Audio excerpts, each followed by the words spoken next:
Aujourd'hui, j'ai vu You're l'agence. that guy running for Senate, aren't you? I am that guy, yeah. Are you a registered New York voter? Do I sound like I am? Le film. L'agence, film sorti en 2011, scénarisé et réalisé par George Nolfi avec Matt Damon, Emily Blunt, Anthony Mackie, Michael Kelly et Terrence Stamp en tant qu'acteurs principaux. Le film est une adaptation de la nouvelle The Adjustment Team de Philip K. Dick. L'histoire raconte la vie de David Norris, un jeune politicien new-yorkais qui s'est lancé dans la conquête du Sénat. Pressenti pour être le vainqueur, David mène une campagne qui est sur le point de se conclure. Jusqu'au jour où, aux toilettes, il rencontre le chemin d'Elise Sellas. Ce sera le coup de foudre pour ces deux jeunes gens qui n'auront par la suite plus l'occasion de se revoir. Puis vient l'étrange moment. L'étrange moment où deux hommes discutent dans un parc et où ces deux derniers annoncent que David, qui passera par le parc lui aussi, devra renverser son café à une heure bien précise. Malheureusement, cela n'arrive pas et David rencontrera de nouveau Elise. Quelque temps plus tard, arrivé à son bureau, David tombera sur une scène des plus déroutantes. Des hommes sont dans un bureau et sont en train de faire des trucs et des bidules avec des machines. Ouais, je peux pas expliquer mieux que ça pour l'instant. David Norris tentera de s'échapper mais n'y parviendra pas. Une fois attachés, les gens bizarres munis de chapeaux qu'on a vu discuter plus tôt dans le parc expliquent à David qu'ils sont en réalité des personnes qui régulent les actions des êtres humains. Effectivement, selon eux, il existerait un plan que chacun des êtres vivants sur Terre doit suivre, selon le point de vue d'un grand patron. Ces gens au chapeau sont en charge de réguler les débordements, en usant de leur pouvoir qui semble être magique. S'ils s'en prennent à David, c'est parce que celui-ci n'était pas censé revoir Elisa. Cette rencontre contrarie le plan et c'est ainsi que les gens au chapeau imposent à David de ne jamais revoir Elisa. Bien entendu, il ne le fera pas et tombera à nouveau sur Elisa. Et les gens au chapeau vont se décider à les traquer. Et David fera tout pour rester avec Elisa parce qu'il est amoureux. Et les gens au chapeau vont en avoir marre et lui dire on va employer les grands moyens maintenant. Donc ils emploient les grands moyens, monsieur au chapeau qui visiblement est plus fort que les autres. Il est plus fort que les autres parce que lui, il n'utilise pas de pouvoir, il utilise la manipulation. Du coup, il arrive à faire en sorte que David et Elisa se séparent, mais ils se remettent ensemble quand même finalement dans une ultime séquence où ces derniers, grâce au pouvoir du chapeau, font une course-poursuite dans les rues de New York. Ils s'embrassent sur le toit d'un immeuble et, visiblement, cet amour émouvra le grand patron qui les laissera s'aimer. Alors, c'était bien? Ouais, on va dire que c'était bien, ouais. Il y a du bon, c'est sûr. Mais il y a cette petite voix dans ma tête qui me dit... Ouais, mais il y a aussi du pas bien du tout. Donc, bon, c'est partagé, on va dire. Les points positifs?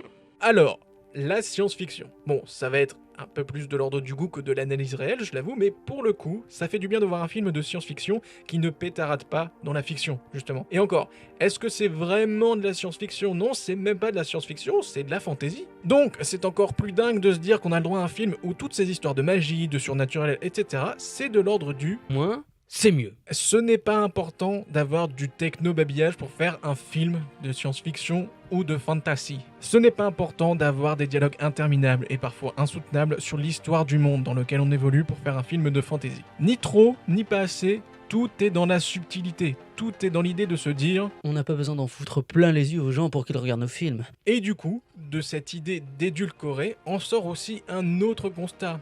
On n'a pas besoin de voitures qui explosent, de bandits contre des policiers, de scénarios sans queue ni tête, de fusils mitraillettes et d'explosions nucléaires pour faire un film d'action. L'action, ça se joue dans la gestion du rythme, dans la gestion de la narration. L'action, c'est pas la pétarade. L'action, c'est la mise en scène. Et ce film, pour le coup, arrive à gérer ces scènes d'action avec intelligence, de telle façon à ce qu'on soit vraiment pris de crainte pour ces personnages alors qu'il n'y a aucune réelle menace. La seule chose qui peut arriver à ces protagonistes, c'est de perdre la mémoire. Alors oui, l'idée est pas super non plus, mais c'est tout. On n'a pas le sort du monde qui est en jeu, ou l'idée d'une mort imminente et atroce, non, juste leur amour est en péril. Sinon, à part ça, voilà, rien de plus.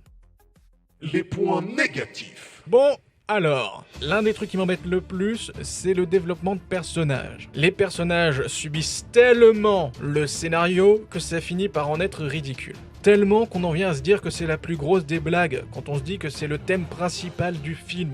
Matt Damon, qui joue donc David Norris, n'est pas vraiment le plus investi du monde, si je puis me permettre. Et j'avoue que je ne sais pas si c'est à cause de l'acteur ou la manière dont a été écrit le personnage. Parce que, ouais, si demain t'avais des mecs qui venait m'enlever et me dire qu'en fait, toute ma vie est prévue sur un plan, que si jamais je fais un faux pas, il y a des chances pour qu'on m'efface la mémoire, qu'il y a un grand patron qui a déjà tout décidé de comment ça doit se passer, j'avoue que ma première préoccupation, ça va pas être de m'énerver du fait qu'on arrache le bout de papier sur lequel se trouve le numéro de la meuf que je viens de choper. C'est ce qui se passe, tu vois. Le mec, on vient lui dire, non mais voilà, magique mon cul, mais voilà, et il arrache le truc, et Matt Damon il fait, oh non, merde, oh vous faites chier. Merde, je la voulais, moi. Jamais on n'a vraiment l'idée que le personnage se pose 5 secondes pour se dire Attends, il y a vraiment un plan pour tout le monde sur Terre? Est-ce que j'ai vraiment du libre arbitre? Est-ce que j'ai vraiment des émotions?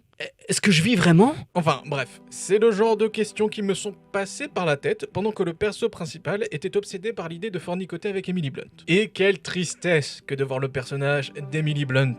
Elle a beau s'être donnée à fond pour incarner son personnage, rien n'empêche qu'en fin de compte, son personnage n'a aucune autre fonction que d'être un faire-valoir. Parce que quand même, à la fin, il y a David Norris qui arrive comme un fou furieux au mariage d'Elisa, qui fout une patate à un mec, qui porte un chapeau et qui, lorsqu'il ouvre une porte, arrive dans un endroit complètement différent, et la seule réaction d'Elisa, c'est de pleurer 5 secondes en disant « Tu comprends rien !»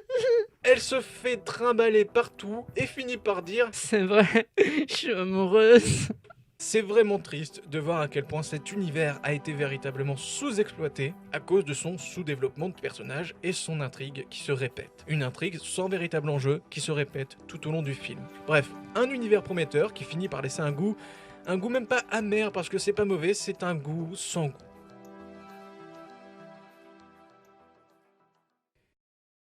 Voilà. C'était une review rapide et pas complète de l'agence, avec un avis complètement biaisé. N'oubliez pas de liker le commentaire, salut.